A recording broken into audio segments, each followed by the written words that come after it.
Hello guys, and welcome to a new Star Division 2 video today by me, Vulcan. In this one I have for you a 1 vs 1 on Tsel, and I'm going to be playing with Sperrverband Kessel with the balanced deployment type on the Axis side. I'm going to be playing against Sir Daniels once again, who is going to be playing with the 3rd Guards Mechanized Corps with the Maverick deployment type on the Soviet side. So this is game 2 of a best of 2 in the group stage of the Steel Division League Season 10 Division 2. If you missed the first game, definitely make sure to go back and check it out. But with that said, spoiler alert, I lost the first game.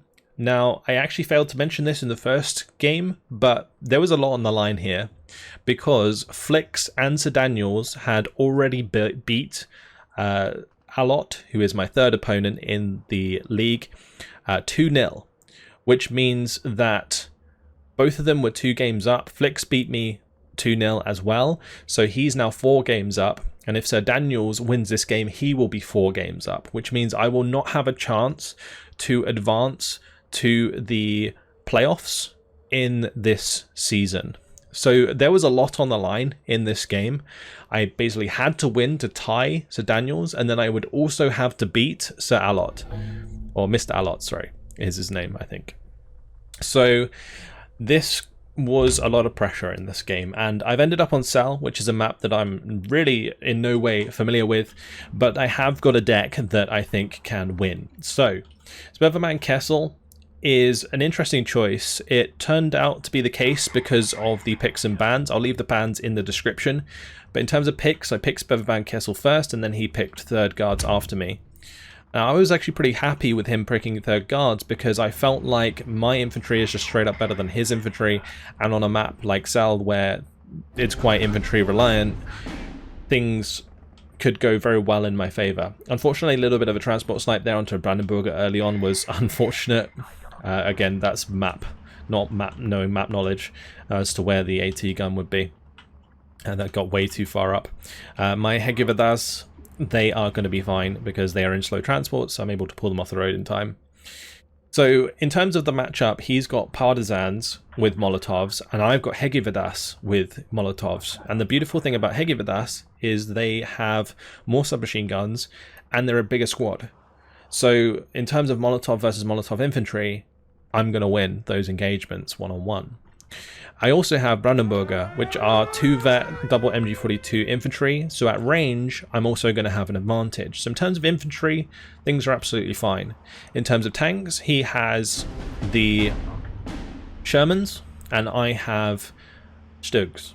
Again, good matchup for me as long as I play it right. Of course, he can sneak in and out of cover and use his aim advantage to his advantage, but I'm pretty confident in my micro play when it comes to this kind of thing. The biggest thing that lets me down generally in League is not knowing either the division that I'm playing against or I'm playing with, or the map that I'm on. That sort of knowledge is just lack of experience in 1v1.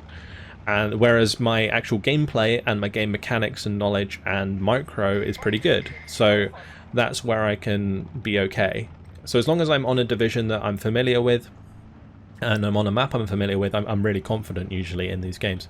In this case, obviously not a great map, but I feel like I'm in a good position with this division. So unfortunately a little bit of a loss early on to the Yak there. He shot my AT gun that got spotted by the Karyodushka with a Yak 9 bombing run, and then he obviously has taken out that Brandenburger. Things aren't too bad though. We've managed to get a decent position on the right hand side. I'm lining up my Hegivadas in the forests here, and I'm going balanced on this map because it's quite difficult to push through because there's a lot of line of sight that you've got to worry about, and it's quite a condensed map that relies a lot on infantry, and infantry is slow. So yeah, I was hopeful that with the balanced deployment type here I can outlast Sir Daniel in Maverick, or I can, you know, get good trades on a map like Tsel and then push him forwards. But that's going to be hard to do because, again, map knowledge. Anyway, Brandenburger here going to be wanting to get rid of enemy units that have pushed in. I was a little bit worried that this would be some Partisans. Brandenburger not going to do well against Partisans because the partisans have Molotovs, which force the Brandenburger to move before they use their HE grenade. So there it is, the partisan, and I'm going to have to do a runner very, very quickly. You can see that I did manage to dodge the Molotov though, so I didn't actually take any damage from that. Now I'm going to be engaging the partisans here. I managed to get my HE grenade off, which is good. Now I'm going to be running away, giving it time to reload. With these Brandenburger, against things like partisans and guards, you want to be trading like 2 for 1 because they cost 35 points. They're very expensive units. So if I can get a HE grenade into the unit and then fall back and get another HE grenade off, that's going to be more or less enough damage to get the job done. In this case, Brandenburger in trouble because of the Karadushka pushing up. This is not a unit that I expected to see whatsoever, but it is going to be forcing my Brandenburger off the hill, and he's going to maintain that position with the partisans. Meanwhile, MG42 going to be opening up onto those units, and he's put me in a little bit of a sticky situation here. So going to be bringing up a Hegevidas, going to be bringing up a Panzer IV, and my 40mm here wasn't really able to get line of sight to kill that Karadushka, so that's going to be a little bit of a thorn in my side. But here's a classic example of why the Hegevidas are better than partisans. One-on-one, the Hegevidas, they have a Madsen, they have extra submachine gun, and they have more men. So the Hegevidas always going to win 1v1 in those engagements, and that was something that I was happy about. Here, the Yak tries to come in for a bombing strike. I did bring up the SDKF Z71 as soon as the first bombing strike came in to shut down those lags, because the lag is actually quite a weak aircraft, so the SDKF Z71 flag filling has a good chance of shooting them down. So the MG42, unfortunately, going to get overpowered here just by the sheer amount of guards and partisans, and the Brandenburger, they're going to be able to, you know, stop them coming across the open, and I'm also going to be able to move forwards the SDKF Z71 to get shots on potentially, because the PTRD only has 500 meter range.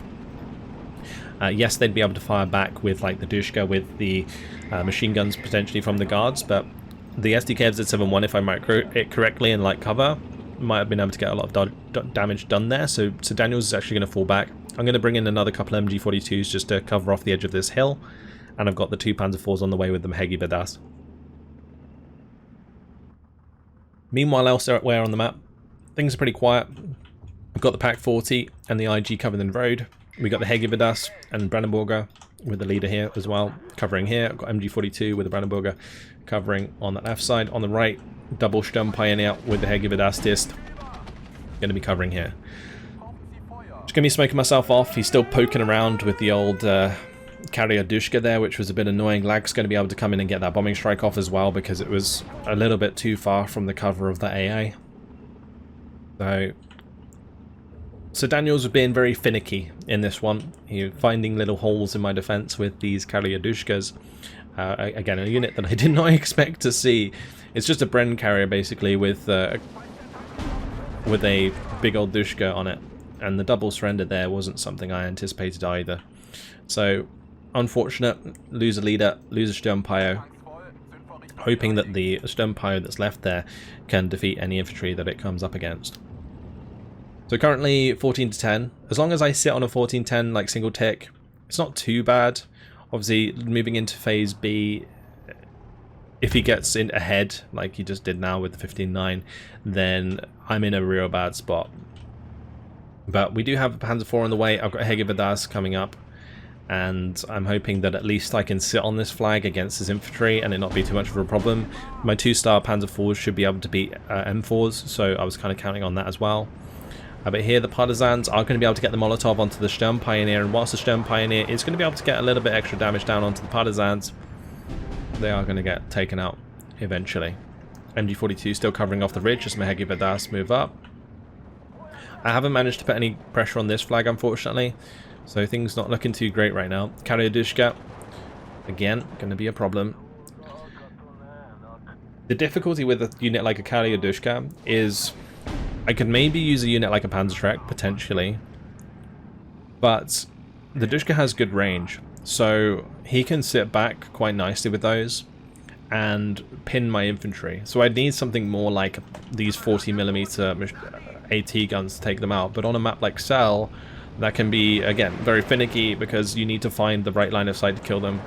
And Sir Daniels was doing a great job microing those and getting a lot of value out of them, not just in terms of suppression, but also in terms of recon capability. So, for example, the lag coming around here and getting a shot towards the Pak 40 because the Karyadushka, I keep wanting to try and zoom in on them so I can show you guys. But basically, yeah, there we go, it's showing itself. Basically, that little thing is causing me problems.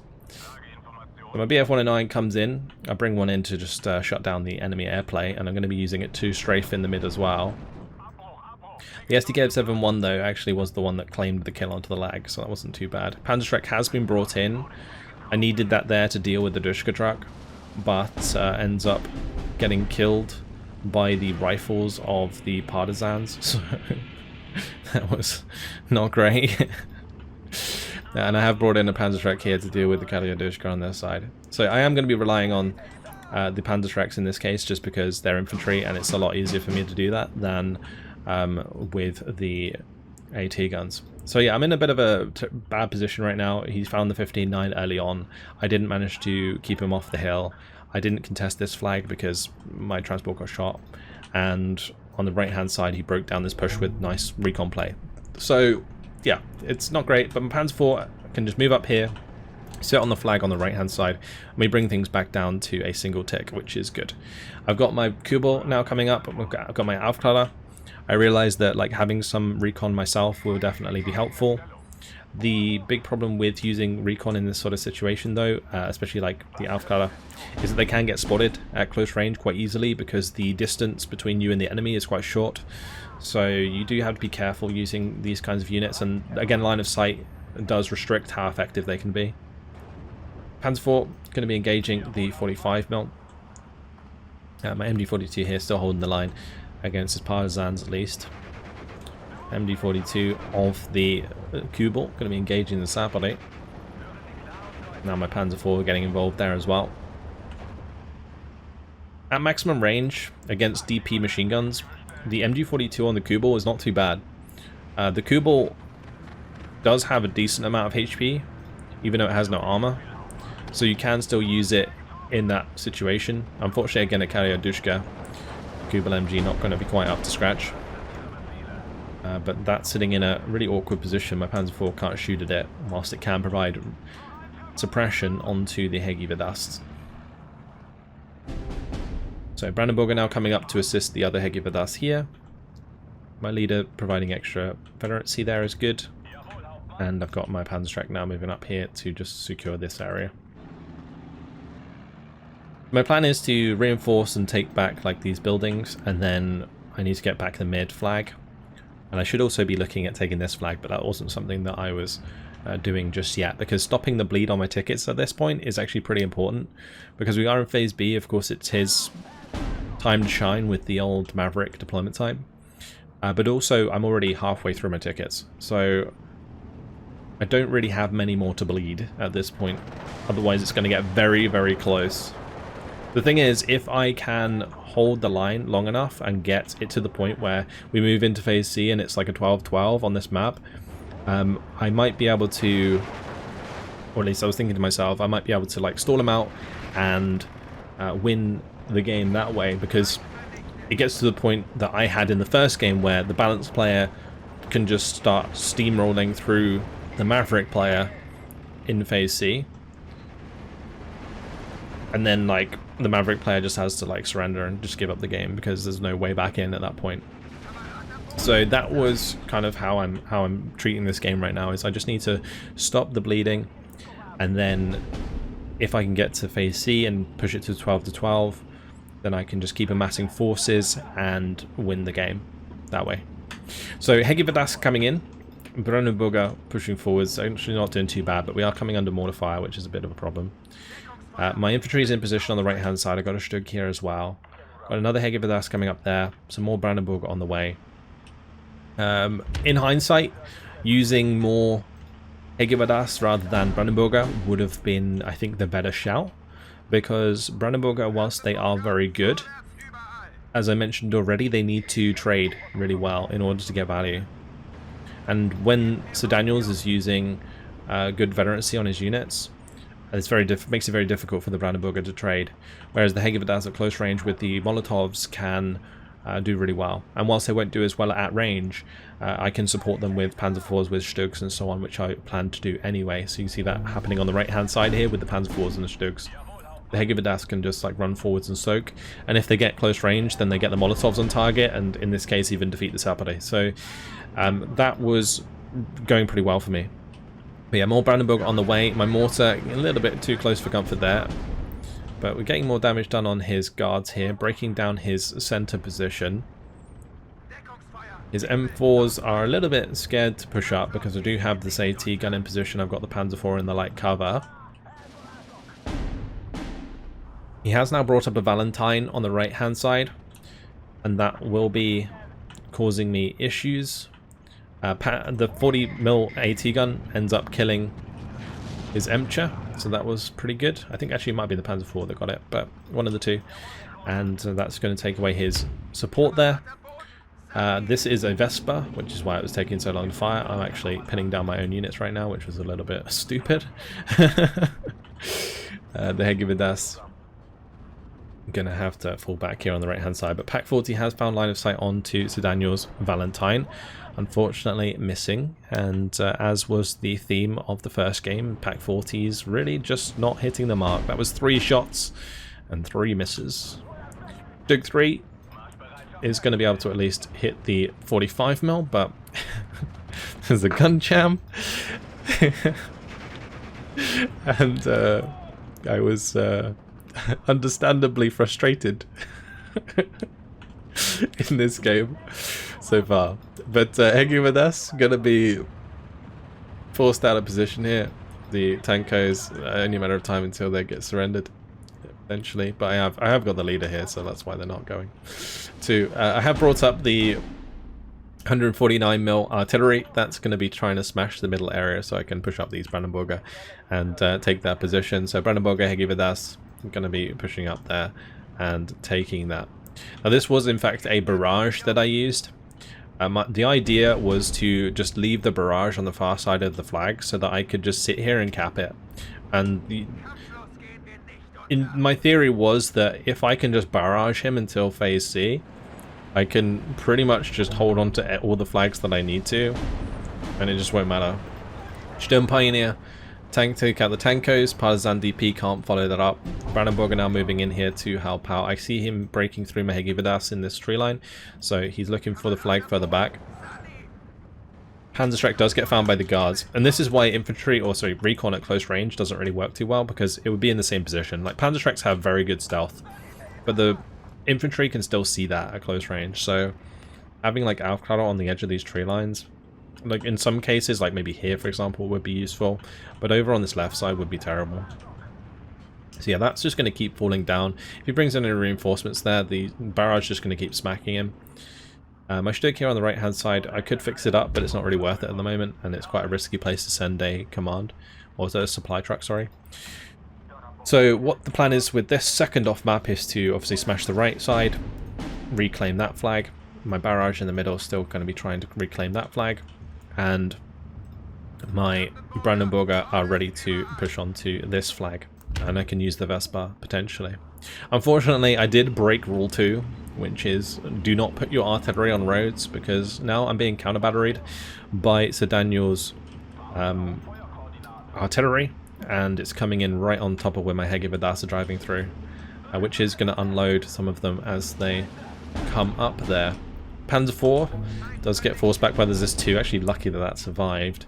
Panzer IV, meanwhile, on the right-hand side does get taken out by a ZIS-2, and this is what Sir Daniels did in Phase B. He basically invested in an absolute ton of these ZIS-2s and spread them everywhere. He had one on the right, he had one on the hill here, he's got one there, and they were really starting to do a lot of starting to deal a lot of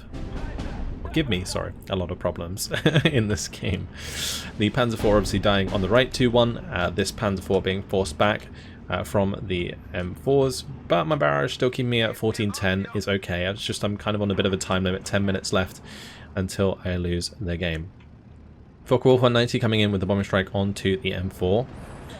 I decide against that because I lose line of sight, and I'm going to be opting to go for the Zis-2 instead because he has a relatively high lack of AA.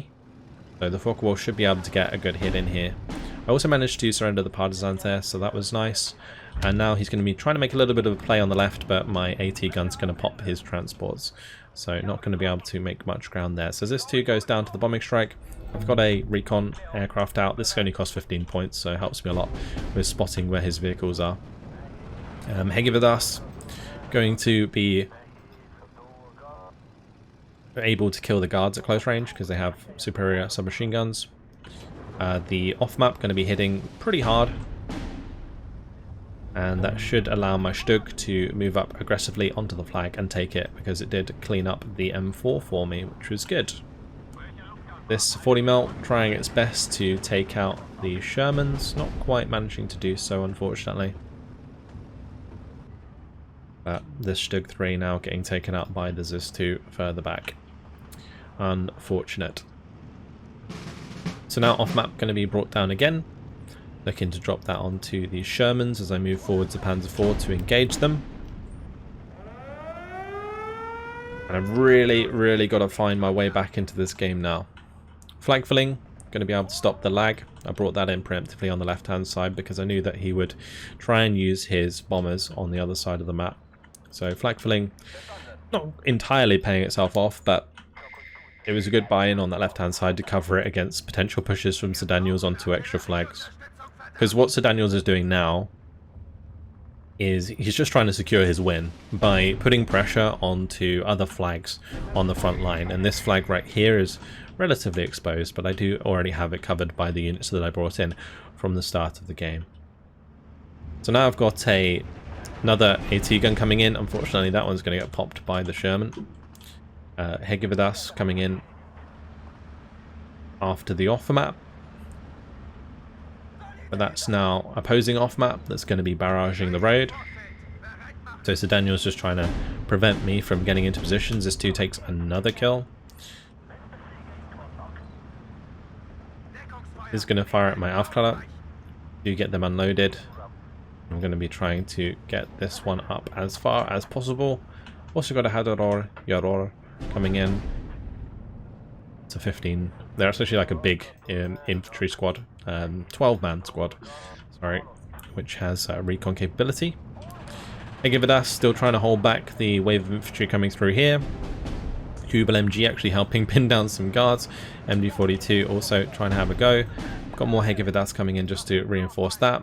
Focke-Wulf 190 going to be coming around the edge of the map to hit the Zis-2 to get rid of that, so I can continue pushing forwards with infantry and stuff. But things are pretty tight. 14 to 10, 13 to 11. Now I've got to find the 12 to 12. And usually it would be this flag, but I'm a little ways off that one. On the left side, he's trying to make a push there as well. Managed to pick that off with an AT gun. I feel like my defenses that I set up elsewhere on the map were pretty good. Like my hold here was good enough to slow him down. And on the left, I try and go for a little bit of a counter push, but his guards are going to start shooting my Hegividas, and Hegividas don't really have the range engagement. But I managed to take out the Tankos there. My Brandenburg are now going to push up, bump into these guards as well. This is where having like a couple of Focke-Wulf bombers might have been a good idea, but with the Sherman coming up the road, not really much I can do about it, because the flag is all the way back here, which is why you don't normally push on this left side, I guess. It's like I was realizing this was a bit of a futile attempt to try and take ground. This one also going badly. He's sitting on the 15-9.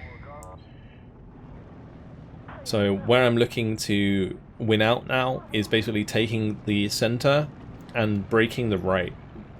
Because I've got a Stug coming up here to support this. We are technically already on top of the flag, so that's okay. But if I can get deep there, then maybe we can take a second flag. Double Stug coming up to defend against the Shermans. But this is just a really well-timed push from him to take this flag, because I didn't have anything in position to actually deal with the M4s once the 40mm went down. Not that the 40mm probably would have done the job anyway. But flag filling, I moved that over to help deal with the infantry. and it does deal with the infantry very well. Take out two of the guard squads. And now my Stug's just going to be able to charge at the Shermans head on and hopefully get shots off before they get into cover. And the Sherman there does find a penetration into the Stug. I'm also able to use the Stug 4 in the mid to take out the Sherman here. Off maps taking back the flag. Brandenburger still trying to hold on here. Backfilling again coming in handy to take out infantry. And we managed to take out the Valentine. That was a pretty big kill. Stug 4, I think, found the line of sight through these buildings, like through this little gap. Get the kill. Brandenburger now moving up, and they're just going to charge all the way forwards. It's basically now or never. We've got to the point where we've killed off a lot of his Phase B units, and all of the units that I have on the map is going to be an advantage for me. Like, even if I can trade 1-for-1 with these Shermans, it's totally fine at this point. So, looking for the kills here, managed to find the shooter kill. We've also got the bombers coming in, as you can see, a couple Fokker Wolves on the way. Hoping for no AA. On the right-hand side, things are really starting to crack open. But can we find the win? So, Fokker Wolf 190 coming in for the bombing strike does kill one of the Shermans. The second one's pinned down and still shooter killed. Trying to get the Stug 3 on target there. Hegi Vadas moving forwards. Brandenburger moving up and taking back quite a lot of ground. If I get rid of this Sherman, then it might open up the door here. And on the right hand side as well, we've managed to get the Brandenburger to push in quite substantially. Sturm Pioneers winning against the Tankos, unfortunately dying to the Avtos though. And now the Stug 3 are going to be rushing towards this flag. I'm going to be pushing up on the right side really hard. I've got 1 minute on this tick to find the ground. I only need one more flag to stop the tick, and then after that I can continue the push forwards. So the Brandenburger against Avtos at close range. Avtos do a lot of damage, but the Brandenburger have the HE grenades, so I am going to be able to win that engagement. Hegi Vadas need to get over here to stop the cap on this flag. Stug 4 meanwhile is going to help pin down the guards here so the Brandenburger can win up against them. And things are pretty tense as my Stug drives for the 12th flag, and we've stopped the clock. And there is a Tanko here that's going to try and kill that salient. And my Stug, whilst it can fire HE, cannot fire its machine gun because we're within 100 meters. So that's a little bit unfortunate, and he's going to be able to get past me and cut off the salient over that flag. He's also going to be cheeky, turn around and throw his Molotov at me. I'm going to reverse so that I can get the MG34 on target, but I'm going to be forced to continue to do so, and this time I just do not have, because there's only 10 seconds left on the clock, and the Stug actually ends up dying to the second Molotov, I believe, or something else that was there, maybe a Sherman.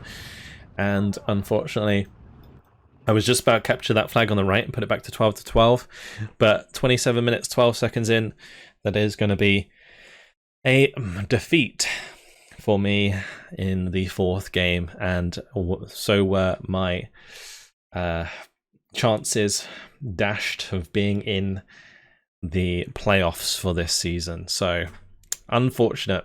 I've gone 0-4 in the league. In Division 2, I don't know if I necessarily expected to get through to the playoffs, but I at least hoped I would take a game off someone. I do have 2 more games to go up against Alot, so we'll see how those go. But so far, I feel like I put up a really good fight in a lot of these games, just have been let down by my inexperience and lack of practice. 27 minutes, 12 seconds, yeah, look at the kill death in this one. So close, so close. If this had gone, you know, an extra couple minutes, this map would have been split wide open, I feel. Like, yeah, maybe. I don't know if that's a lot of copium on my part, but it was close, I felt. It was very close. It's so close. This felt like the game that I played last season where I played third guards on Boba balanced against the Maverick. Like that. Yeah. Unfortunate. Unfortunate.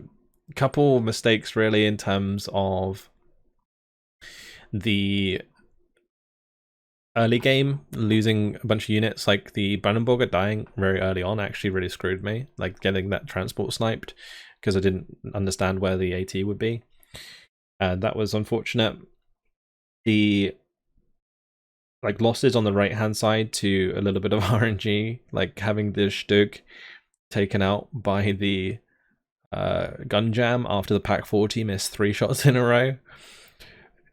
Yeah, there was times where this game was a bit frustrating to play, and yeah, it was tough. It was tough, but it was still close. It was still close, and that's what was so frustrating, because I definitely felt like I had a good division, even if I didn't know the map.